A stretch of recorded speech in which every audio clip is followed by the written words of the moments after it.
સમાચાર મળી રહ્યા છે દમણનો દરિયો તોફાની બન્યો। દમણના દરિયામાં ભારે કરંટ। દમણમાં દેવકા બીચ પર દરિયા દેવનું તોફાની સ્વરૂપ આપને દ્રશ્યોમાં દેખાડી રહ્યા છે। દરિયામાં 15 ફૂટ ઊંચા મોજા ઉછળ્યા। દરિયામાં ભારે કરંટ હોવા છતાં પ્રવાસીઓએ મોજ માણી।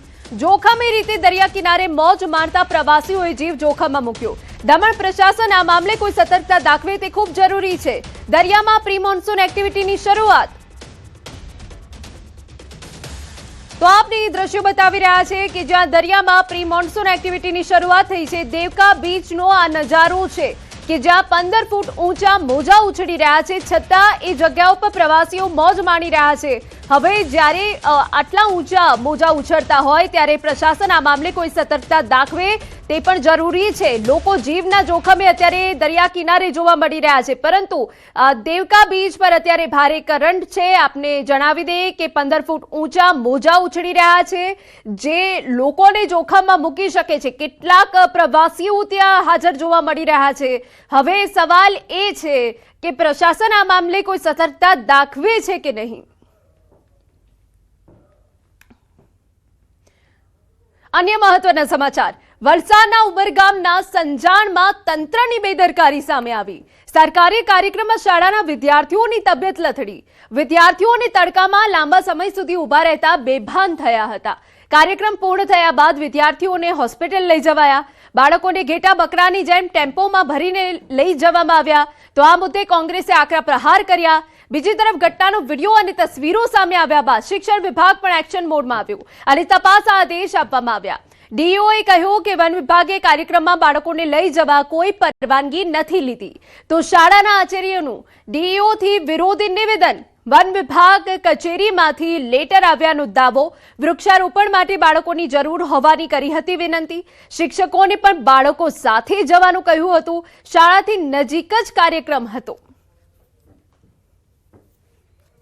तो सरकारी कार्यक्रम में विद्यार्थीओनी तबियत बगड़ी होवाना अहेवाल छे। लांबा समय सुधी तड़कामां उभा रहता विद्यार्थी बेभान थई गया हता। एक नाना टेम्पोमां विद्यार्थीओने घेटा बकरानी जेम भरवामां आव्या, जेना दृश्यो अमे आपने बतावी रह्या छे। सरकारी कार्यक्रममां बाळकोनी सुरक्षाने लईने अहींया सवाल उभो थयो छे। शाळाना आचार्यनुं डीओथी विरोधी निवेदन सामे આવ્યું। જ્યારે અમને જાણ થઈ એટલે તાત્કાલિક અમે તપાસના આદેશ આપી દીધા। એટલે મારા વર્ગ બેના એક અધિકારી ઈઆઈ અને 2 ઈઆઈ મિત્રો અત્યારે હાલ તપાસમાં જ છે। ખૂબ જ ગંભીર બાબત છે, બેદરકારી દાખવવામાં આવી છે।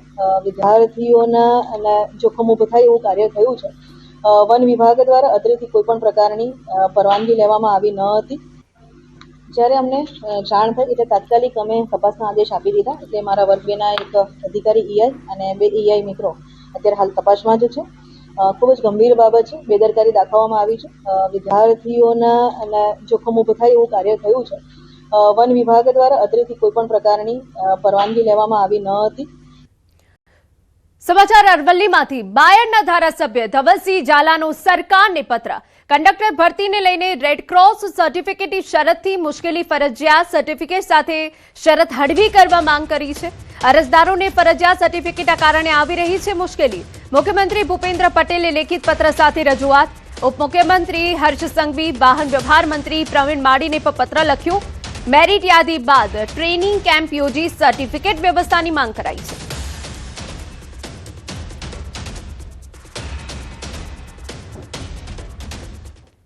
રાજકોટના જેતપુરના પેઢલા ગામમાં પાણીની ટાંકી છેલ્લા 2 વર્ષથી શોભાના ગાંઠિયા સમાન।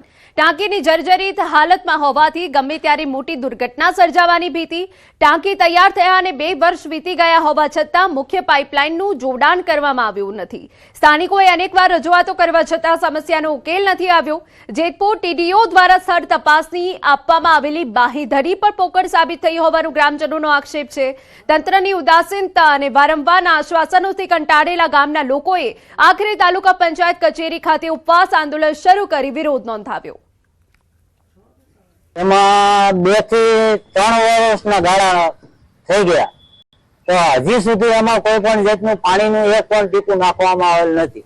તમામ જગ્યાએ લેખિત ઉપર ઓનલાઈન બંને અરજી કરેલ છે, તે તાત્કાલિક પાણી ભરવામાં આવે અને ગ્રામજનોને પાણી વિતરણ કરવામાં તાત્કાલિક આવે તેવી મારી માંગ છે। સમાચારમાં આગળ વધીએ તો પોરબંદર મહાનગરપાલિકાની બેદરકારીનો વધુ એક કિસ્સો સામે આવ્યો. મનપા પર કરોડો રૂપિયાનું વીજ બિલ બાકી હોવા છતાં મેયર, ડેપ્યુટી મેયરના ચેમ્બર અને મીટિંગ હોલમાં પદાધિકારીઓની ગેરહાજરી વચ્ચે પણ લાઇટ, પંખા અને એસી ચાલુ હાલતમાં જોવા મળ્યા. એક તરફ સામાન્ય નાગરિકો બિલ ન ભરતા કનેક્શન કપાવવાનો ભય ભોગવે છે, ત્યારે બીજી તરફ સરકારે વીજળીનો બેફામ વેડફાટ થતા સવાલો ઉભા થયા. મામલો સામે આવતા મનપા કમિશનરે જવાબદાર સામે કાર્યવાહી કરવાની વાત કરી, જ્યારે વિપક્ષે આ મુદ્દે શાસકો પર આકરા પ્રહાર કર્યા. એક મહાનગરપાલિકા જ નહીં પણ જિલ્લા પંચાયત, તાલુકા પંચાયત, કલેક્ટર ઓફિસે બધે જ સેમ આ જ પ્રોબ્લેમ છે કે અધિકારીઓ કે હોદ્દેદારો હોતા નથી અને એસી, પંખા, લાઇટ બધું જ ચાલુ હોય છે. ખરેખર અરજદારો છે એ તડકે શેકાય છે. કોઈ પણ જાતની સુવિધાઓ નથી, પાણી પીવાની પણ સુવિધા નથી. જે કર્મચારી છે અને અમે ચોક્કસ સૂચના આપીશું. વધુમાં જણાવવાનું કે વીજળીનો જે સૂર્યપ્રકાશનો વધારેમાં વધારે ઉપયોગ થાય એ માટે આપણે જે આ જે બાંધકામ છે, મકાન છે, એની છત પર આપણે સોલાર પેનલ લગાવેલી છે. એ બધી સોલર એનર્જીથી ચાલે અને વીજળીનો બચત થાય એ માટેની આપણે પ્રક્રિયાઓ કરવામાં આવેલી છે.